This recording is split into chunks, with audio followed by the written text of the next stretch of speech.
All right, good evening, East Alabama. Dr. Don back in here with you in the Shepherd's Weather Center. And as I told you earlier this evening, if there were any changes in the 10 p.m. update, I'd come back and share those with you right quick before we call it a night. And yes, there are a few changes. The National Hurricane Center has shifted the track a little bit further east. I don't know, maybe 50 miles or so, maybe 75 miles, a little further east. So now it would appear that landfall will be somewhere just a little bit east of New Orleans. But as you can see by the graphic that is on your screen, we are still expecting a turn back to the north and northeast, and that is going to bring what's left of Sally right across central Alabama and into northeast Alabama by Thursday. So we have slowed things down a little bit. We were thinking that we would probably be Thursday night into Friday, or actually not really. The timetable is about the same. So yeah, the timetable is still about the same. We're looking at about 7 p.m. on Thursday. When what is left of Sally moving across northeast Alabama as a depression. Now understand, we're not talking about hurricane force winds. We're not talking about tropical storm force winds across East Alabama or West Georgia or anywhere across North Georgia. We're talking about a depression, which could bring a significant amount of rainfall to East Alabama. We're talking on the order of 2 to 4 inches, and we could see some gusty winds from time to time. I'm talking about 25 to 35 miles per hour.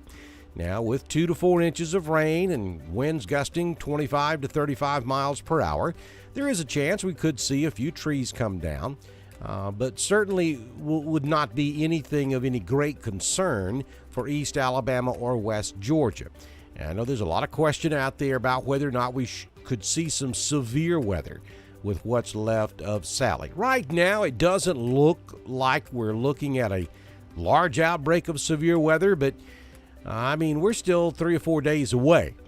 So things could change to the point where we could see a few heavy thunderstorms, maybe even a few severe thunderstorms, and a spin-up tornado or two, certainly not out of the question. But right now, it doesn't look like a widespread major severe weather threat for East Alabama or West Georgia. Now, let's go back downstream, though, and let's talk about the hurricane itself, which Sally is still a storm right now. We think Sally will become a hurricane certainly by this time tomorrow night. We're thinking maybe around 7 p.m. or a little after. We'll reach hurricane status, and then Sally will brush some of the outer banks of Louisiana out there on that let's just take you over to the Southern Union State Community College Doppler weather radar, and I can show you a little bit better where I'm talking about. Okay, so where did you go, radar? Oh, it's down here. All right, so this little tip out here in Louisiana,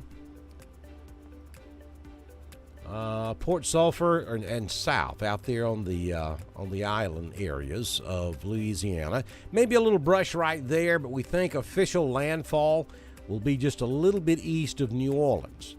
Now, the trend over the last 24 hours or so has been nudging to the east, and we certainly could see this happen again.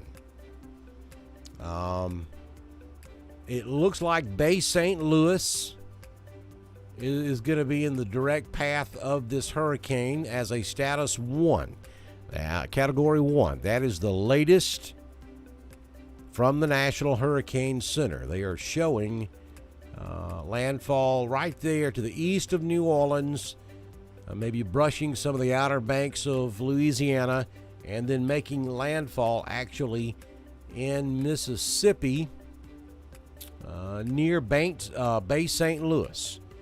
And this would be around 7 o'clock on Tuesday evening, when we would be looking at landfall right there. Then, as far as East Alabama and West Georgia is concerned, we start to watch what happens. Right now, the official forecast track takes it inland, close to Bay St. Louis, and then to the northeast to near Beaumont. That is in Mississippi. This would be to a point just to the southeast of Hattiesburg.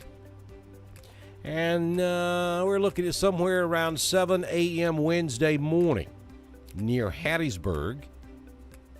And then to the northeast up into Alabama around 7 p.m. on Wednesday in Butler County. Then to the northeast to a point just south of Demopolis, maybe over Marion County, over the Centerville-Brent area over in Bibb County, and then across extreme northwest Chilton County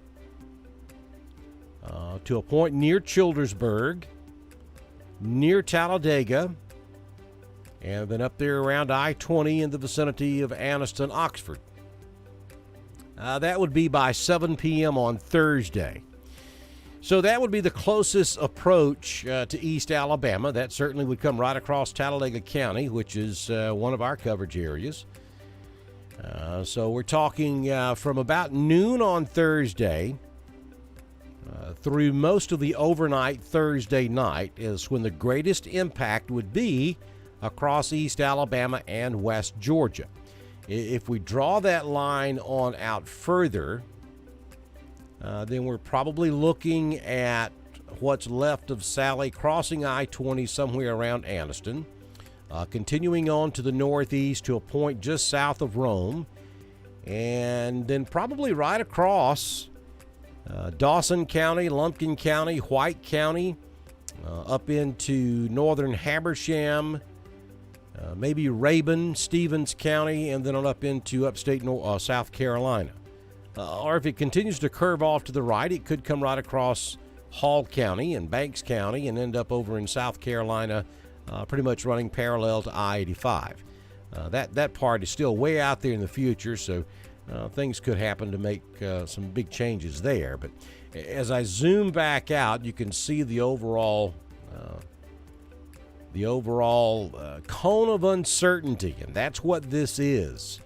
If you see the darker white lines on the outside of this entire area, those are the outer limits of where the Hurricane Center thinks the eye of circulation could go.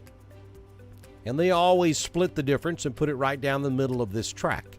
That's why this flashing track that you see in the middle, that's the official forecast track. But understand, Sally could go anywhere inside these darker white lines on the outside of this cone. That's all this means. It doesn't mean that these are just the areas that will be affected. Doesn't mean that that's where severe weather will be. Doesn't mean anything other than this is the cone of uncertainty, the margin of error from the forecast center at the National Hurricane Center. So if you live anywhere in Louisiana, Mississippi, Alabama, extreme northwest Florida, Georgia, southern Tennessee, South Carolina, and North Carolina, then you need to pay attention to what's going on with this storm.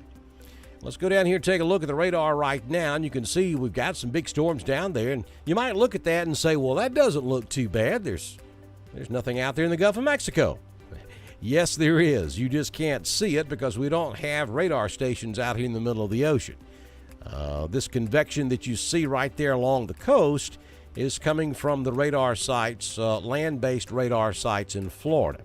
In other words, all this heavy thunderstorm activity you see down here west of Tampa is coming from the radar site at Tampa. And where you see that curved line right there, that's the outer edge of where that radar can see. There's still a lot of stuff out here in the Gulf you cannot see. And we'll go look at the satellite shot in just a few moments, and I can show you that. Same thing up here. Now, we do have a heavy squall line that is quickly approaching northwest Florida. I know that we have a few folks watching us that are down there. on last-minute vacay. So if you're anywhere from Port St. Joe up to Panama City, up to Fort Walton Beach, Destin, maybe even over to Seagrove Beach, Seaside, eventually Pensacola, this entire line is moving in your general direction. If we put it in motion, it'll take a minute for it to load up, but you'll be able to see, maybe you will, you'll be able to see this line coming to the north, and it's rotating in the general direction of Pensacola. So it's going to be stormy down there tonight. None of this is going to make it up into East Alabama from the hurricane itself, or the tropical storm right now, soon to be a hurricane, though we could see some scattered showers and thunderstorms from time to time on Monday afternoon. Better chance Tuesday, a better chance Wednesday, and the best chance will be on Thursday into Thursday night and Friday morning. As the storm turns back to the north and eventually to the northeast, back across central Alabama and northeast Alabama. All right, so a couple things I want to show you, this being one of them. This is the latest advisory package from the National Hurricane Center. The flashing red is indicative of a hurricane warning that is now in effect. The orange is a tropical storm warning that is in effect. And we have for the Mobile and Baldwin County areas of South Alabama, we have a flash flood watch, we have a hurricane watch, and we have a tropical storm warning. I'm not going to be at all surprised if we don't see the Mobile area go under a hurricane warning. Typically, their updates come out at 10 o'clock Central, 11 o'clock Eastern, and then it takes about 10 to 15 minutes for their updated advisory package to come out. So we're there now, and I don't see any major changes, so they may not pull the trigger on pushing those warnings further east on this package. They may wait till the morning run to see if that eastward trend is going to continue before they extend the warnings further east. But if you're in Mobile or Baldwin County, and that would include all you folks down there, Gulf Shores, Orange Beach, back over to Fort Morgan, be on heightened alert here, as you may wake up in the morning under a hurricane warning. Now, for our folks in northwest Florida, from Pensacola all the way back down to Panama City, Port St. Joe, Apalachicola, again, I think the further east you go, the safer you will be. But over there on the west side, Pensacola, over to Fort Walton, be watching for the possibility of being upgraded to a hurricane warning there, especially if this track is shifted any further to the east in the next 12 to 24 hours. These warnings that are in effect already for tropical storm will be updated or upgraded to a hurricane warning, quite possibly. And if you're out there on the barrier islands, especially Dauphin Island, Fort Morgan, if you have not already been given information on voluntary evacuation, I think that's most definitely coming, and mandatory may follow soon. So be prepared to take action to get out of those areas if your local officials advise you to do so. Okay, there's one other product I want to look at, and this is going to be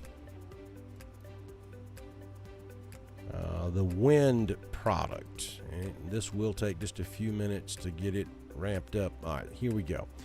And this is going to be Tuesday morning at 7 a.m. Now, understand this is a model. There are still things that could happen to change all of this, either for the good or for the bad. But this is looking at the wind profile at 7 a.m. on Tuesday morning. This one particular model believes that at this time we will be looking at perhaps 40 to 50 knot winds out there on Dauphin Island, Fort Morgan, and maybe even back over toward Gulf Shores and Orange Beach. So 40 to 50 knots equates to anywhere from about 45 to 55 mile per hour sustained winds. And you can see we've got some purple touching out there too, out there at Gulf Shores and over at Dauphin Island. And so that's getting up in the 60 to 70 knot wind. And 60 to 70 is around 70 to 80 mile per hour sustained winds. Now, that's when you start having problems, and we all know how close to the sea level you are out there at Dauphin Island and Gulf Shores and Fort Morgan, that whole area there at the mouth of Mobile Bay. So it doesn't take a whole lot of storm surge to start causing problems out there. So if this wind profile does prove to be correct, then you're certainly going to have some overwashing taking place out there, and that's just not a place where you're going to want to be by Tuesday morning.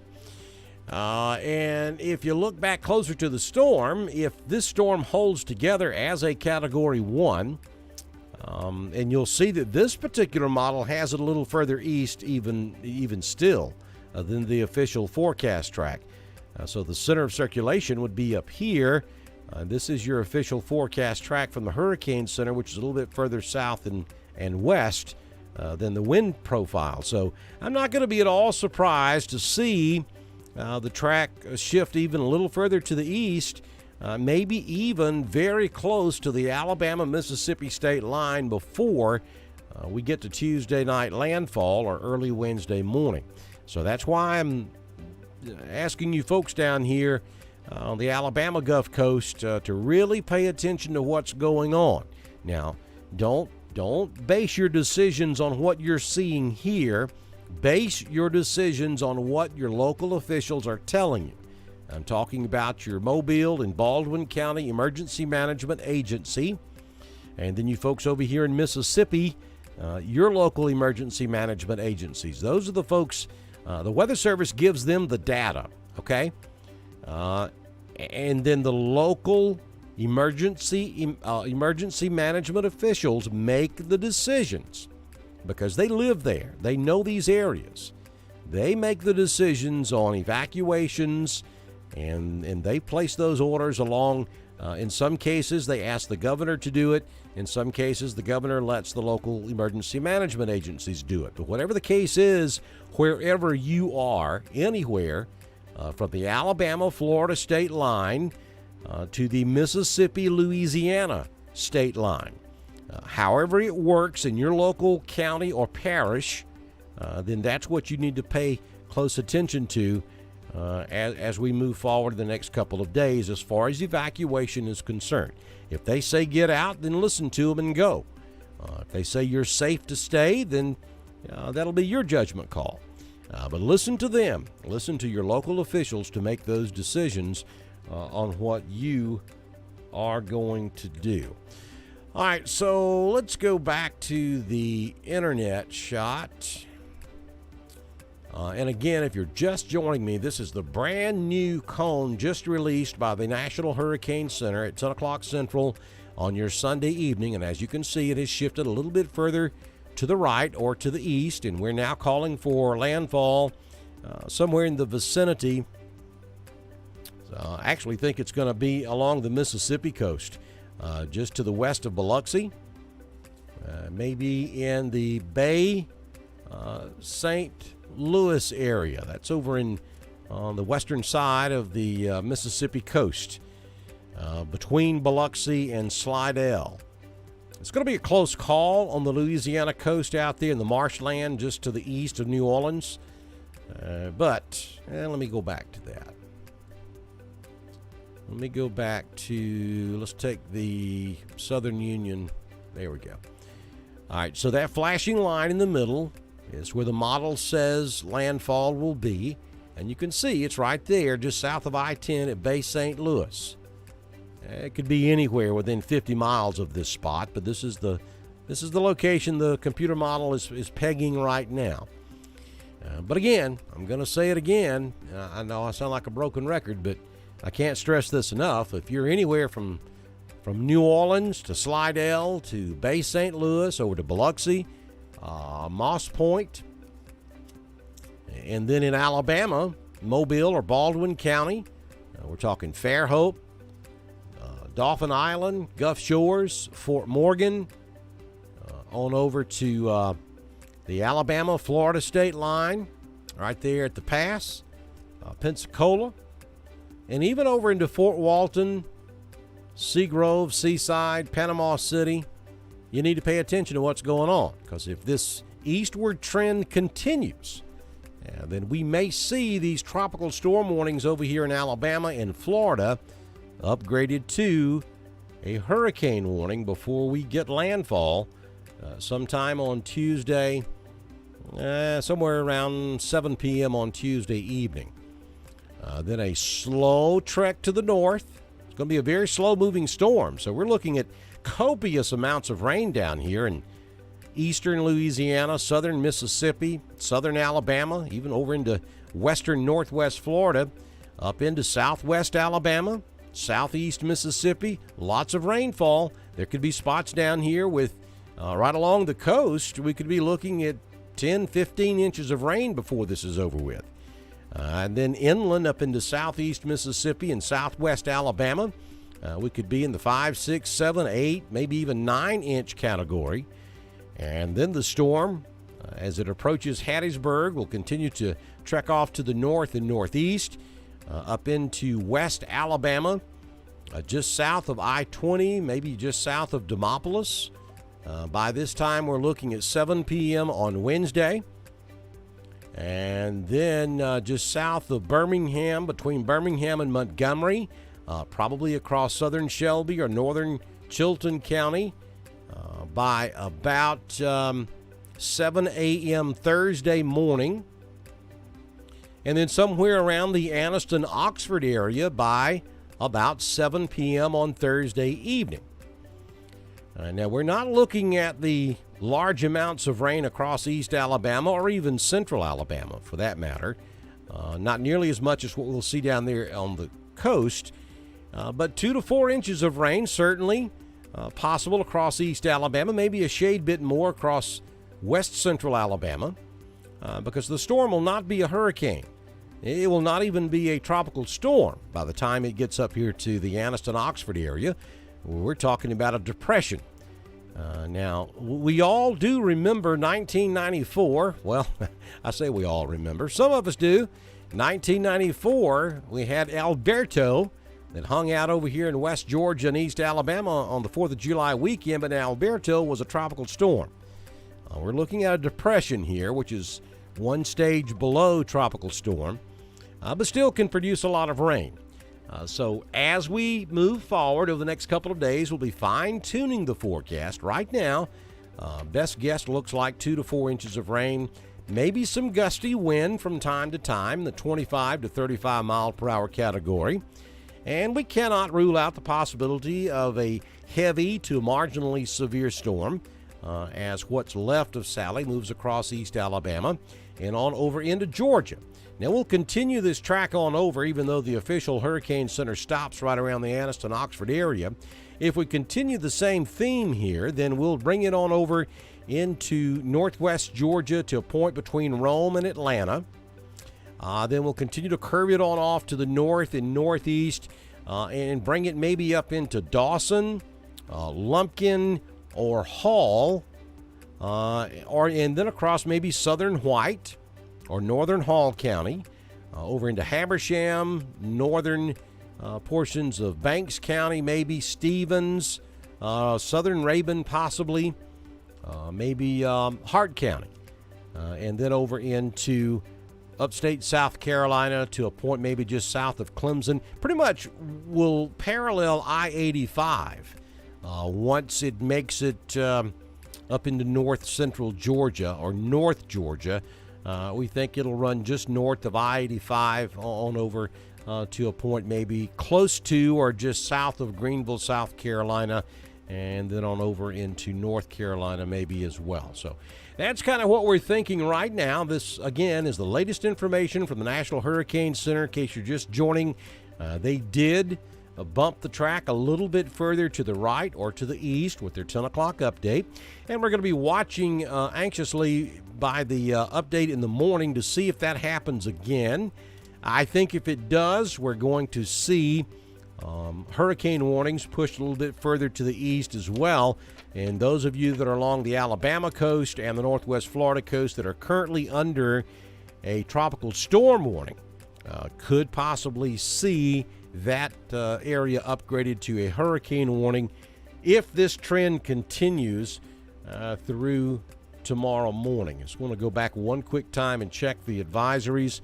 I'm still seeing the hurricane warnings over here in Louisiana. And then again for the Alabama coast, flash flood watch, hurricane watch, and tropical storm warnings are in effect for Mobile and Baldwin County.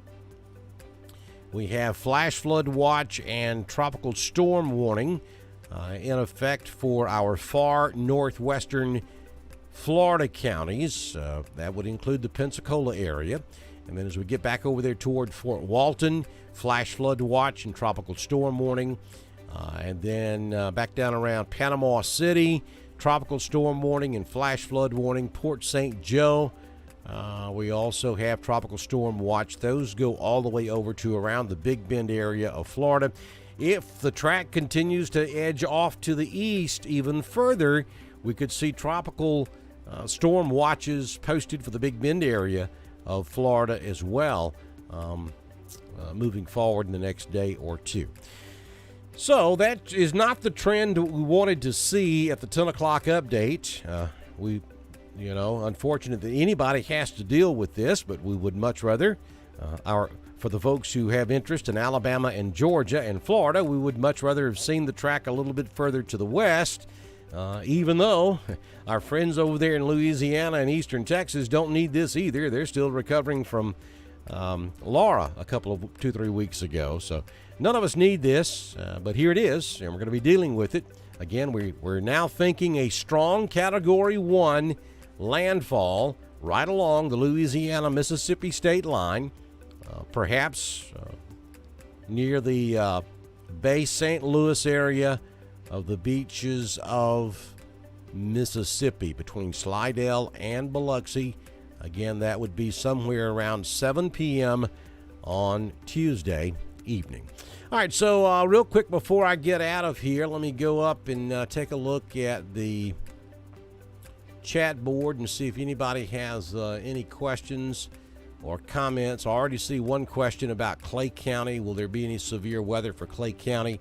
We're not expecting a major outbreak of severe weather for anywhere across East Alabama or West Georgia, but we still have several days to go, and so this will be a fluid situation, and our forecast will change as we go through the next couple of days. Casey Ramsey, say it ain't so, Don. I know, right? Casey's my EMA director down in Hall County, Georgia. And my goodness, Alabama and Georgia's in the same boat, man. We have just we've opened up the emergency response book this year, and I don't know that we've missed anything. I mean, we've dealt with just about everything you could imagine. But yeah, I don't think we're looking at major stuff for Georgia or most of Alabama. The extreme West Alabama could be looking at some heavier stuff. But as we go through the next couple of days, we'll fine-tune this forecast, and we'll stay on top of it for you. Hey Ron, hey Robbie, Deborah, Amber. I know it's late on a Sunday night. Most normal folks are in the bed asleep. But I thought I'd come back and throw the very latest at you before we call it a night. Deborah says that she remembers Alberto. We're not going to look at anything like that. I'm just saying that tropical storms and depressions can cause a problem. So we don't want to totally discount things just because we are not going to be looking at a hurricane here. We certainly could have some problems across the area, but nothing like what we're going to see down there in southern Mississippi and extreme southwest Alabama. Here is a little bit of an update before I get out of here. We now have a hurricane watch for Mobile and Baldwin. We also have a storm surge warning. So that gets you folks out there on Dauphin Island, Fort Morgan, Orange Beach, Gulf Shores, Dauphin Island. Tropical storm warning is in effect, and so is a flash flood watch. So, again, I haven't gone to look and see what the local statements are coming out of Mobile and Baldwin County EMAs, but I would imagine they're already telling you to at least do a voluntary evacuation. I think that would probably be the safest thing to do out there on the islands. Yeah, you're right, Brian. The timing is not good. We went through this a couple of years ago in southwest Georgia, remember? Hurricane Michael. It just totally devastated the pecan orchards in southwest Georgia. It took many, many, many years for all of them to come back. And so you're absolutely correct. The timing is bad. The pecan trees are full, and so they're heavy, and they can't stand much wind. So you're correct in that statement. Timing is brutal for pecan trees, for sure. So, but let's hope for the best. Let's hope that Sally either doesn't make it to Category 1 or fizzles out right before it makes landfall and we just get some rain off of it. That would be the best thing for us.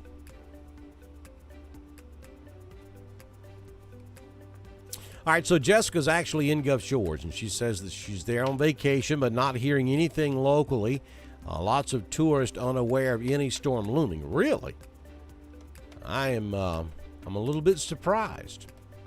I would be willing to bet that will change at sunrise tomorrow morning.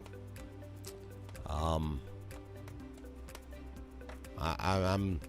really shocked though that you got 2 or 3 good television stations there in Mobile, and I would think they would be all over this. If they do issue evacuation, though, those voice tone sirens will be going off all over the place down there. So I'm pretty sure you're going to know it if they do it. Okay, so Jessica says that she's headed out tomorrow anyway, 2 days before, 2 days early. And, again, it's a lot of people always ask me what should they do. And I can't tell you what to do. The only advice I can give you is to follow the advice you're getting from the local officials. Everybody's tolerance level is different. And so where I would probably stay unless we had a Cat 2 or a stronger storm coming in, and as long as I was in a building I felt good about, I would probably stay, but I'm a weirdo like that. I'm a weather geek, and I can hear producer Tracy down there shaking her head yes. But someone that's, gets nervous about weather and doesn't want to take a chance at all and wants to take the course of least regret, then get out of there. Do what Jessica's doing. That way you're not taking any risk whatsoever. So, it's up to each individual person as to whether you hang around in situations like this. It's not a good idea to do. Though I'm not going to tell you a story. I probably would. I plan on doing it one day before I check out. I'm going to ride one. It's going to happen. Ron's saying that his oldest grandchild has started to college in Hattiesburg this fall and is getting lots of weather he's not accustomed to. Well, he will certainly get it in Hattiesburg, Mississippi. He is in Hurricane and Tornado Alley down there, for sure. I think, though, by the time, unless Sally makes it to Category 2 or, God forbid, 3 or 4, I think Hattiesburg will be fine. It's going to be Hattiesburg on this track should be just a shade bit to the left of the center of circulation. So, and that's the good side. That's the clean side of the storm. What you don't want to be is in the direct path or to the right of the path. That's the dirty side. Hattiesburg should be on the clean side of the storm. So maybe a little windy from time to time and certainly some rain, but shouldn't be too bad. All right, folks, I'm going to turn it off for the night, and we'll do this again. I'll be posting updates during the day on Monday, and then Monday night we'll gather again. I'll give you the absolute latest. We'll do a live update for you tomorrow evening, probably in the neighborhood of 7 p.m. Central, 8 o'clock Eastern. We'll see how the day goes and what information is out there, but probably do another live update around 7 Central, 8 Eastern on your Monday evening. Thank you, Ron. Appreciate you being in here, buddy. Thanks all you folks for joining us on Dr. Don's weather page. Again, don't forget, if you'd like to support us, go over to paypal.me/Dr. Don WX. Also, go to drdonwx.com. That's our website. And on the homepage, you'll see all of our partners and supporters. And please support those folks if you need their services, because they support us and keep this available for you. We'll see you back in here on Monday evening on Dr. Don's weather page. Y'all have a great rest of your Sunday.